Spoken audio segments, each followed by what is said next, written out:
une contre-offensive ukrainienne qui se déroule bien avec des troupes en mouvement, je vous le disais, position par position. Ça, c'est le discours de Volodymyr Zelensky. Anna Maliar ajoute-t-elle dans son point quotidien que l'ennemi fait tout de même beaucoup d'efforts pour stopper l'avancée des troupes ukrainiennes, notamment du côté de Bakhmout, avec un ennemi qui avance aussi, dit-elle, dans le sud-est. Alors, est-ce que les Ukrainiens sont satisfaits de cette phase de la contre-offensive? On peut vraiment se poser la question. On va se la poser avec vous, Cécile Bartoli, après la prise de parole de quelqu'un de très important en Estonie, le chef de service des renseignements estoniens. Oui, Margot Grosberg, vous l'avez dit, c'est le chef du centre de renseignement des forces de défense estoniennes qui l'annonce. Nous ne verrons pas d'offensive au cours des 7 prochains jours. Les raisons, selon lui, et bien d'un point de vue militaire, c'est tout à fait normal. Les Russes ont eu plusieurs mois pour fortifier la ligne de front dans les territoires occupés de l'Est de l'Ukraine, ce qui ralentit la contre-offensive. Il faut donc dans les prochains jours que les responsables militaires ukrainiens prennent du temps pour rechercher des points faibles dans ces lignes russes. Le colonel évoque aussi le côté méthodique des Ukrainiens qui veulent des opérations prudentes et discrètes car il manque d'hommes pour que la contre-offensive soit majeure. L'hypothèse d'une pause est aussi corroborée par le Wall Street Journal qui a écrit ces derniers jours, les forces ukrainiennes ont la plupart du temps interrompu leurs avancées, des avancées difficiles. Le journal américain note que de nombreux véhicules ukrainiens ont été détruits ou endommagés. Et bien face aux difficiles percées ukrainiennes, le Wall Street Journal dit que le commandement ukrainien veut réévaluer ses tactiques. On vous le rappelle, les opérations de la contre-offensive se concentrent principalement dans le sud et dans l'est de l'Ukraine depuis le 4 juin, principalement dans 3 zones, le front de Zaporijjia, le sud de Donetsk et puis vers Bakhmout à l'est. Des zones où l'Institut de la guerre remarque que l'Ukraine n'a pas engagé la majorité des forces disponibles dans des opérations de contre-offensive et n'a pas encore lancé son effort principal, l'Institut qui s'aligne sur l'idée d'une pause, tout en précisant que les pauses opérationnelles sont régulières dans des grandes offensives. Cela ne signifie aucunement la fin de celle des Ukrainiens. Merci beaucoup, Cécile. Général Paloméros, la progression est-elle si lente qu'on doit penser peut-être à réajuster sa manière de faire, sa prise de fonction opérationnelle, justement, dans cette guerre? C'est-à-dire qu'on a commencé par libérer très vite cette village, on a communiqué dessus. Là, il y a un 8e aujourd'hui, c'est ce que nous dit Anna Maliar. Néanmoins, c'est 113 km² seulement. Donc, est-ce qu'on a testé? On voit que ça ne fonctionne pas pour le moment, donc on va faire autrement? Enfin, cette guerre, elle dure depuis 500 jours, peu ou prou.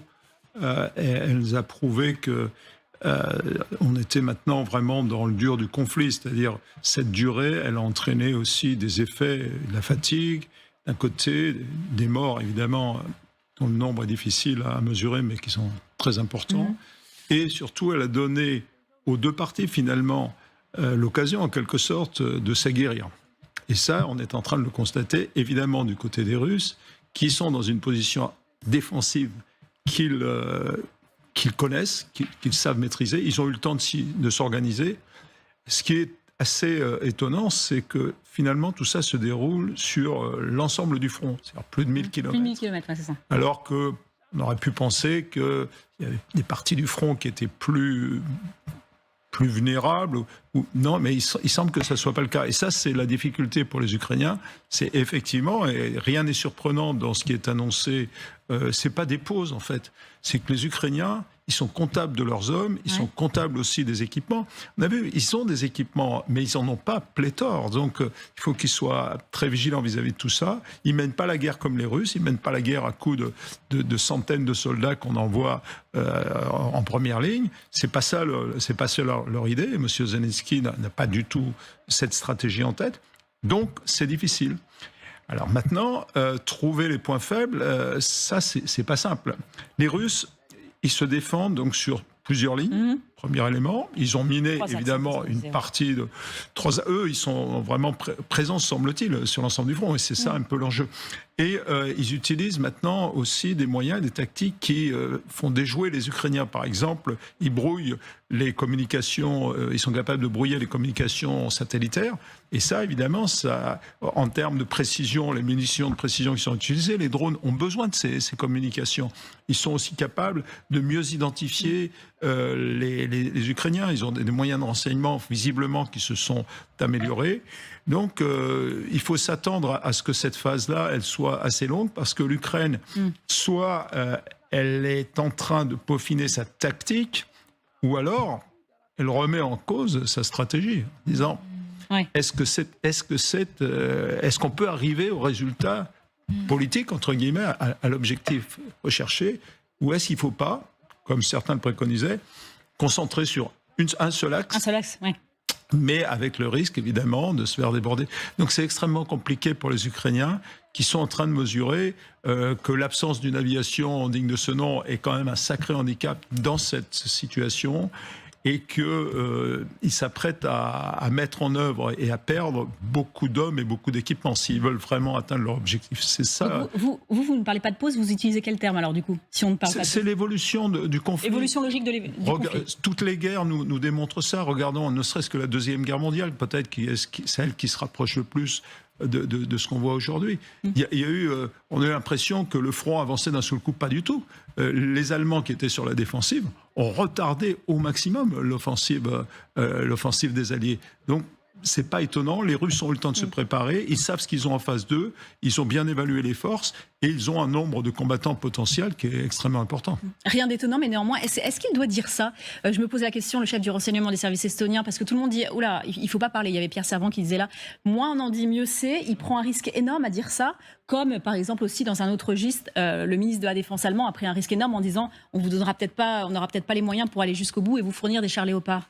C'est vrai que dans cette phase qui est extrêmement compliquée pour les Ukrainiens, moins on en dit, mieux on se porte. C'est certainement ce que pensent en tous les cas le général Zaloujny et Zelensky, parce qu'il faut donner évidemment le moins d'indications possible à l'ennemi.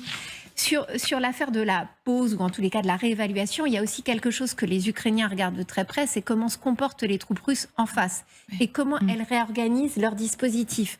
Ce que disait par exemple le maire de Melitopol, le maire ukrainien qui est aujourd'hui en exil, donc de cette ville du sud occupée, c'est que ce qu'on voit sur le terrain, et c'est ce que confirme d'ailleurs Jérôme Garot qui est dans le sud, c'est qu'il y a des vraies réorganisations localement des troupes russes, avec des renforts qui sont envoyés notamment sur le front sud, le front de Melitopol, depuis toute cette zone qui était collée au Dniepr et qui a été inondée par le barrage de Kakhovka. Donc on voit bien là l'effet militaire qu'il y a eu après l'explosion de ce barrage, qui est maintenant attribué à la Russie, si on en croit notamment la presse américaine, le New York Times, qui a vraiment étudié la question.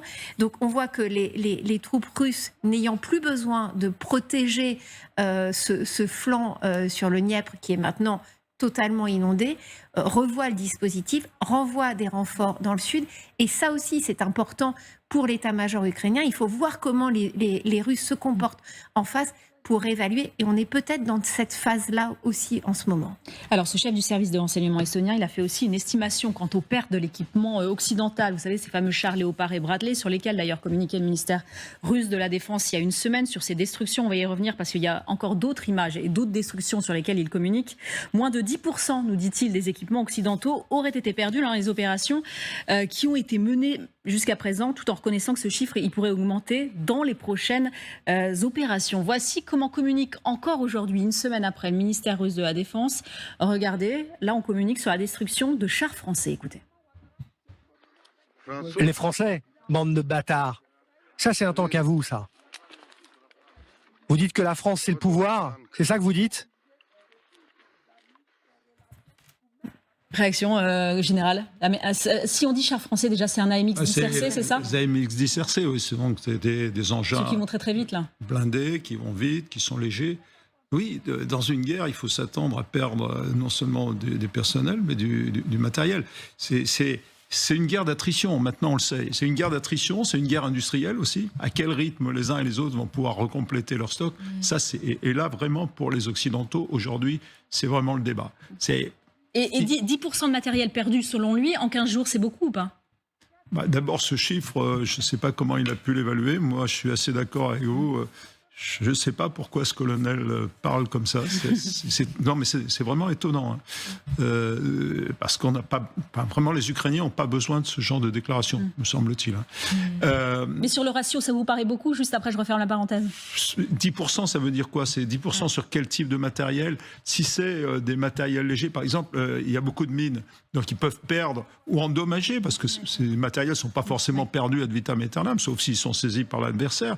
Donc, il y a des des équipements qui sont réparables parce qu'ils sont de bonne qualité, les équipements américains, les équipements français. Donc, non, il ne faut pas s'exciter là-dessus, mais je suis assez sceptique sur ces chiffres parce que je ne vois pas comment aujourd'hui on peut vraiment les évaluer. Et en tout cas, on n'a pas besoin de ce genre d'éléments dans l'équation parce que en plus, on ne peut pas les attester. Personne aujourd'hui ne peut dire, peut-être que le colonel a des éléments que nous n'avons pas, mais si c'est 10% d'armement léger, c'est pas grave. Évidemment, si c'était 10% des chars. Alors lui, dit Léopard, 10% de l'équipement occidental. Hein. Oui, mais qu'est-ce que ça veut dire?